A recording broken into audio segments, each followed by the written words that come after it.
meteorologist, Stephen Jones.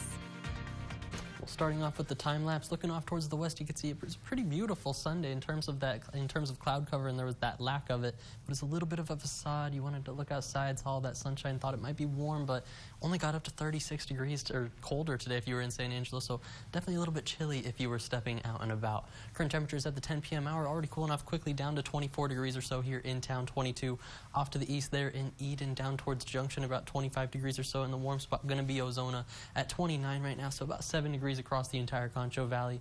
Whenever we're looking at that temperature spread from yesterday, a pretty similar trend to what we were seeing yesterday. Yesterday was about 10 to 20 degrees colder than what we were seeing. Today only about 10 to 15 is what we're seeing. 13 degrees colder there in Junction, 10 degrees colder here in town. Up towards Sterling City, around 8 degrees colder, and those relative humidity indices also pretty dry. Just look at these dew points from about 5 degrees or so, even 3 there in Eden, up to about 10 or so off to the northwest. Those relative humidity indices in the 40s and 50s. Just not going to be quite enough to get any cloud cover going into the overnight hours. Definitely not enough to get any precipitation chances going for these overnight hours. The upper level pattern going to show you how this last bit of upper level energy moves over going into tomorrow. That last reinforcing shot of cold air. We see this next trough working through for the east coast going into the back half of this work week, but my eyes are going to be on this storm that starts to move into the west coast by the time we're going into this weekend.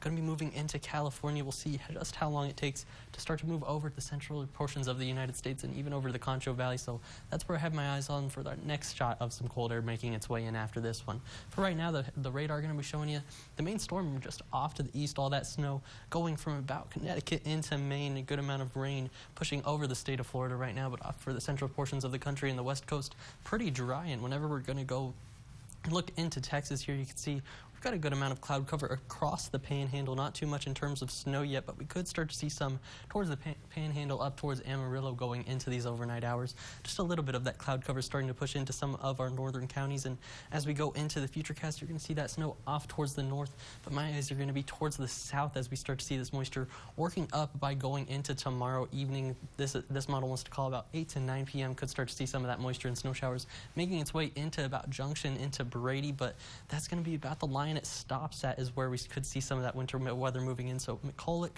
Kimball, and then Menard counties all have that winter weather advisory going into the overnight hours. From about tomorrow night into Tuesday morning could be seeing some impacts from that, but I don't think here in town we're going to be seeing too much from that. In terms of feels like temps, take a look at this going in through the overnight hours, how much it's going to be feeling like as we go through the overnight hours. It's getting down very cold out there. 4 degrees by 7:30 tomorrow morning there in Sterling City. Feels like 7 degrees here in town, and then only 11 degrees there in Junction. So definitely going to be wanting your coat as you're stepping out tomorrow morning. And then those daytime highs, they're going to be on the rise. I'm calling about 41 or so, but only going to be feeling like those mid to lower 30s for most of us. 41 degree there for Sonora. So like I said, definitely going to be pretty cold, and definitely going to want to at least have the jacket, if not the coat, with you all day is what I'd say. For tonight, I'm calling about 18 degrees here in town. Winds out of the east-southeast 5 to 10 miles an hour. Those hold pretty steady into tomorrow as we come up towards the daytime high around that 41 degree mark. But like I said, only going to be feeling like maybe 35, 36 degrees here in San Angelo. As we go through the next couple of days, that's going to be the moral of the story until we get to Wednesday. That's where we really start to rebound in terms of temperatures up towards that 55 degree mark. Friday or Thursday actually is where we start to see more of those temperatures working in, and that rebound towards 60 degrees on Friday before the weekend brings those mid and upper 60s back to town. That's going to be all for your 7-day forecast, but stick around for more KSAN news right after this.